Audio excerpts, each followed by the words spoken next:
Behind me is a 2006 Honda Insight. It's got a regular spin-on oil canister.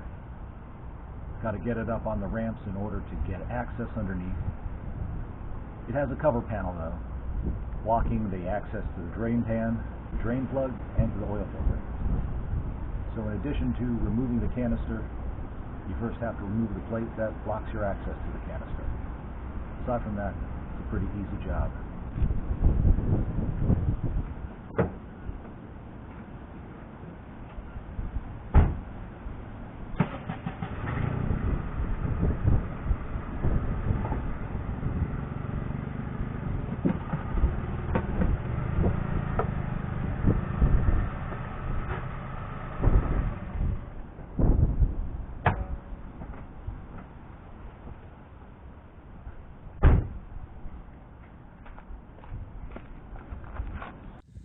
Alright, I have doubts you might be able to hear me over the wind noise. Okay, now we're under the underside of this 2006 Honda Insight, and through this little opening you can see the drain plug and you can see the oil filter, that blue canister up there. Focus, focus. Yeah, that's about as good as it's going to get. To get that off, we need to move this shield out of the way. It's got 5 bolts. Just unscrew them. Alright. Screw up here. Screw over here.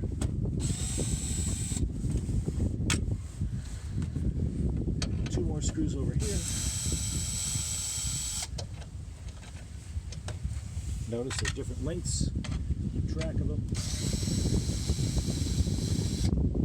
Longer ones toward the back. This screw's clip came out, so I'm going to do it right now. Fix that after. Gives me access to the drain bolt. It's a 17mm wrench. Once you loosen it, the threads aren't all messed up. You should be able to just spin it out of the way. It also has a washer on it, like many, especially Asian cars do. Make sure you don't lose that washer. You're not going to reuse it, you just don't want it to get into your oil that you're draining out. And this engine holds a massive 2.6 quarts of oil for its 3 liters of power. I'll let that drain out, and while I'm doing that, I'm going to go get myself a new drain plug washer. It comes with the Honda oil filters. I don't know if the other ones do or not.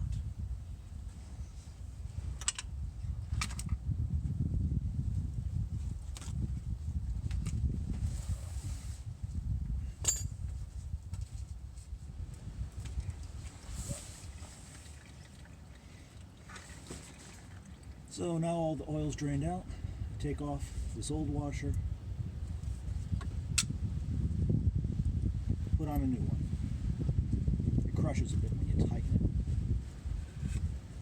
it. Clean off the mating surface for that washer.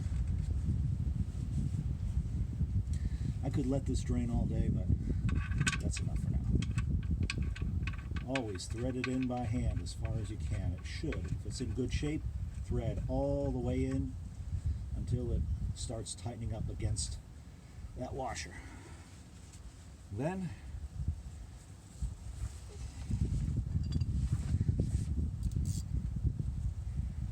you tighten it snug. There's some torque spec. That's what I'm using for now. Now, take off the oil filter. It's a spin-on canister type. Here's a new one. Since there's oil in it, it helps to keep the drain pan under it.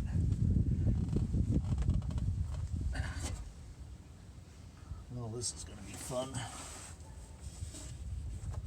It's probably not on very tight, but it has an angle.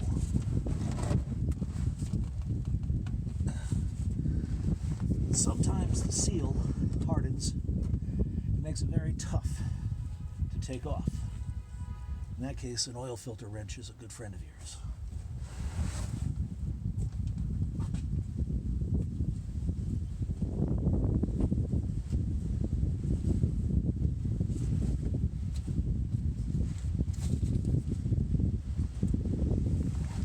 possible.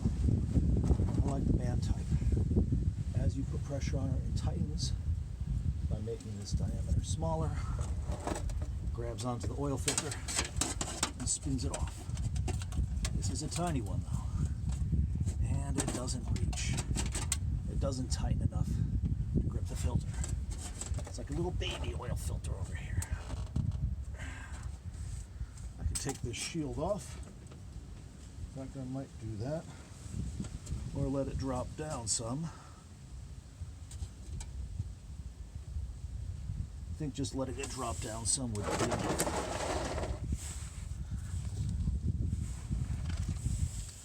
So, find more mounting bolts. Remove them. Or loosen, no, remove them.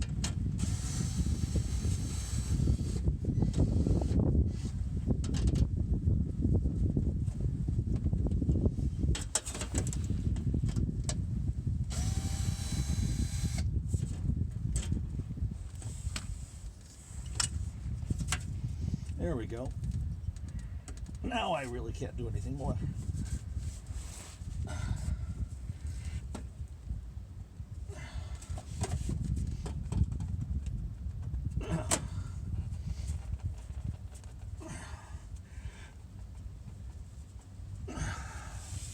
Side of the gun. That thing's on there tight. Sometimes a little bit of extra friction makes it easier.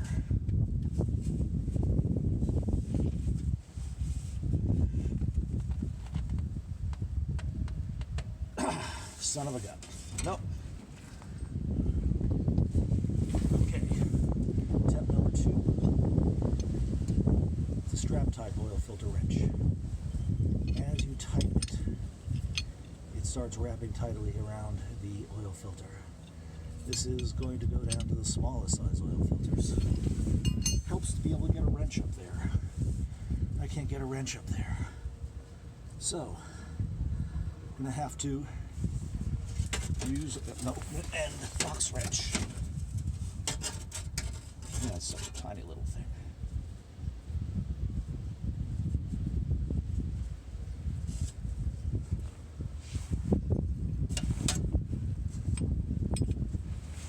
Part of that's going to take up the slack.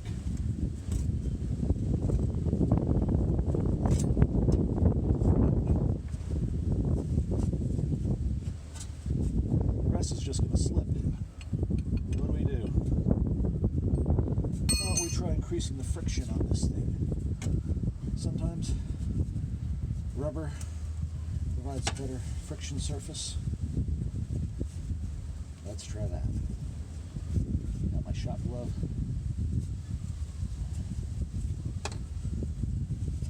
Try tightening this against it. This little cap is decorative. Just pull that off. Let's see. What do we got? Is this going to move it? No, not just like that. Let's start in a slightly better position.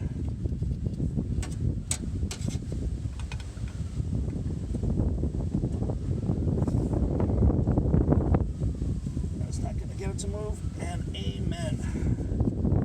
It's just moving. All you got to do is break it loose. Once you break it loose, get to a point where you can spin it by hand. That's about the point where the oil starts leaking out. Well, it's squeaky. There we go. Now, we can let it drain.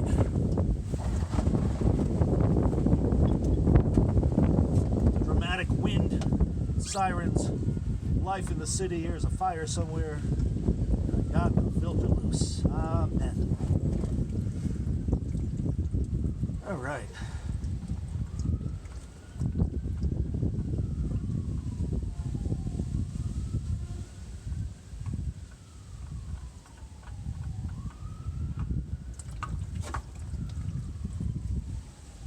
Here we go. The gasket, that hardened gasket right there, stuck to the oil filter. Sometimes it sticks to the oil filter mounting pad. faucets. Here's a little detail that was not clear when I had the oil filter on the car trying to remove it. How do you remove a real small oil filter like this? The oil filter wrenches are much too big. These oil filter wrenches come in different sizes, but even the smallest one I had was too big for this tiny little Honda Insight filter. So, a strap type filter like this, a strap type filter wrench, doesn't care how small your filter is.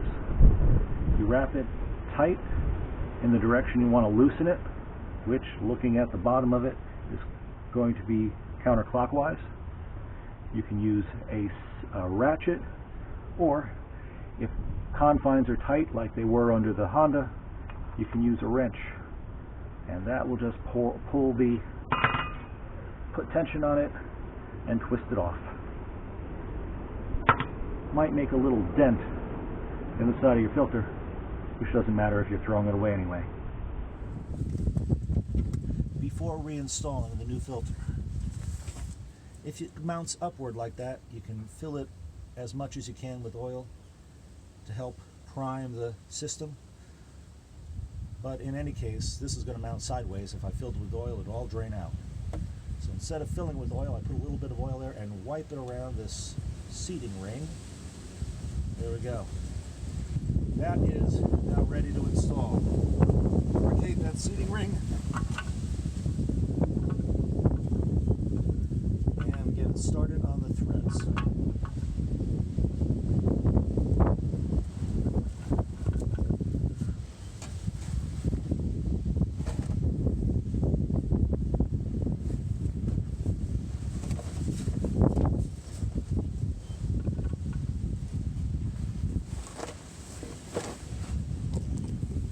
Come around here, you'll see what I'm talking about. There we go. There's that oil filter.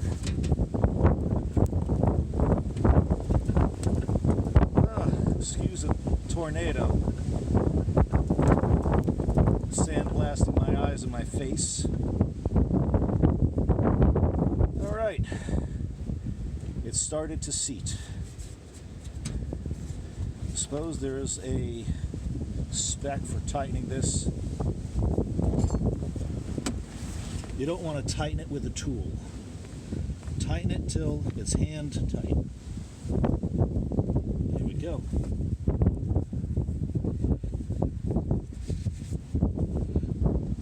There you go. Now, what do we do down here? We button everything back up. There's bolts. I took out this extra front pan to let it fall down. Go back in. If you happen to be working on the Honda Insight, you get these little roundy headed bolts like that. Those go from the aluminum pan into the outer plastic shield.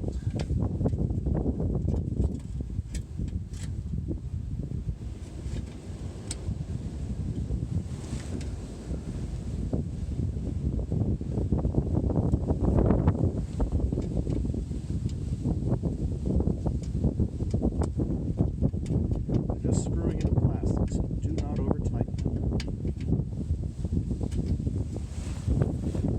There's one more bolt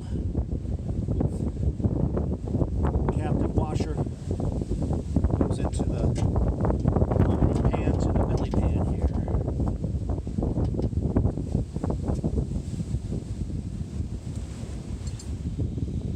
Now I can attach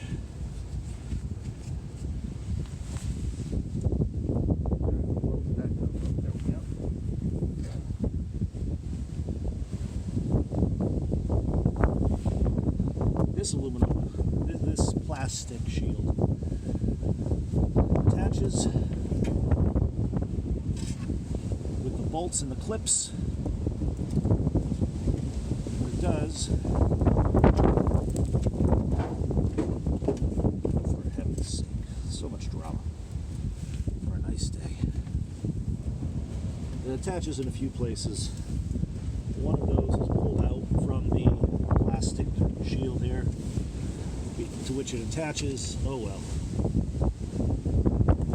Fix that when I'm not getting sandblasted by this hurricane that's decided to join us today. So, for the full view,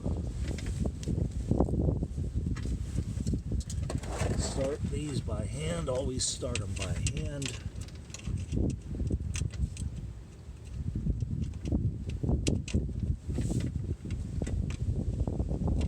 And don't tighten any of them until they're all started.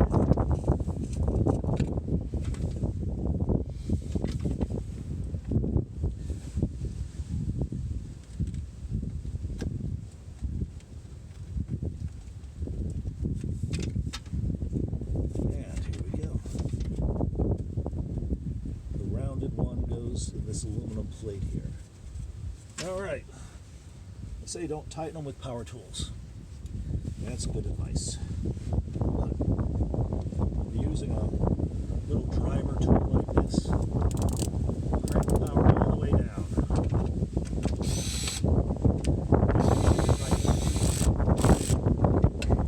Stop before you get to the point of damaging anything at the lowest setting.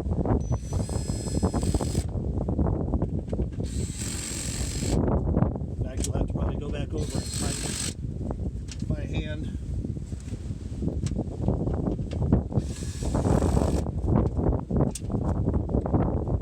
Or crank it up to 4. Gives a little more snugness.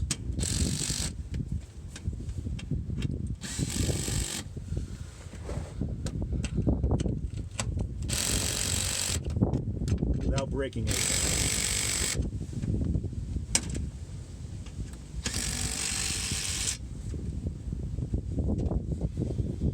And on this one,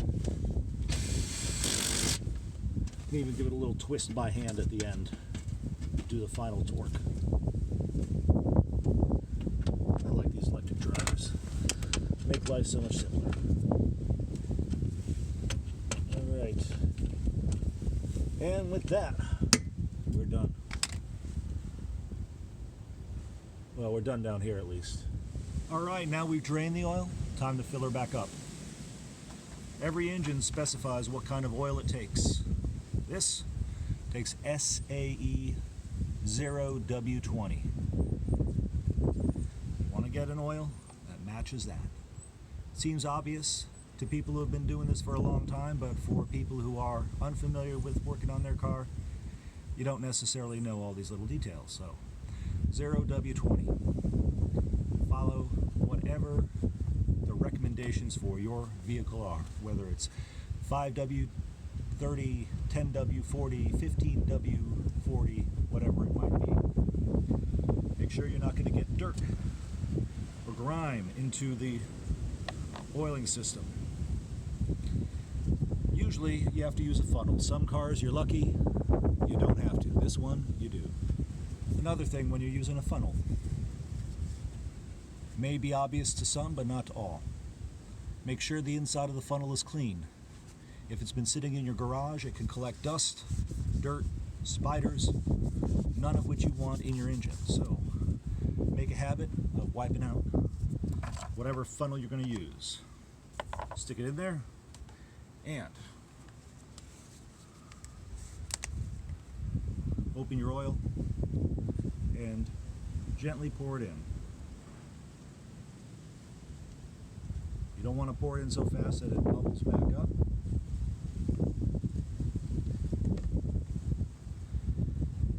Let it drain out while you're opening the next bottle.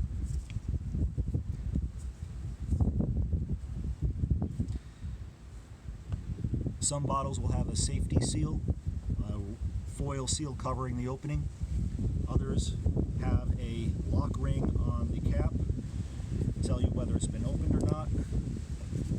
Unless unless you are the one who opened that oil, you don't want to trust someone else's choices. They may have refilled a bottle with used oil to take it back for recycling. Another hint: pour with the spout of the bottle toward the top, so the air comes in.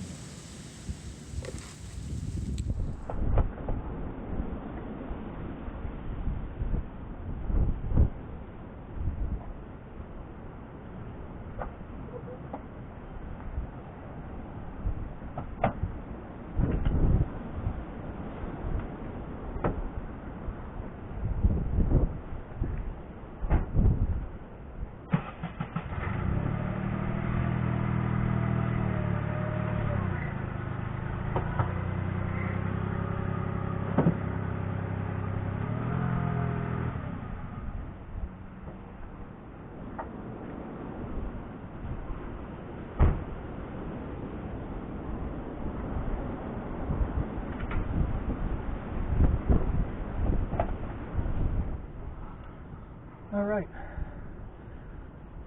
I'm off the ramps, car's on flat ground, time to check the oil. Pull out the dipstick, wipe it clean,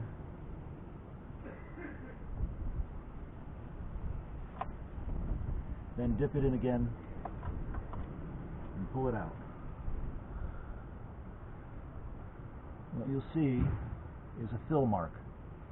And with clean oil, it's sometimes hard to see. This one's a little easy because it has holes.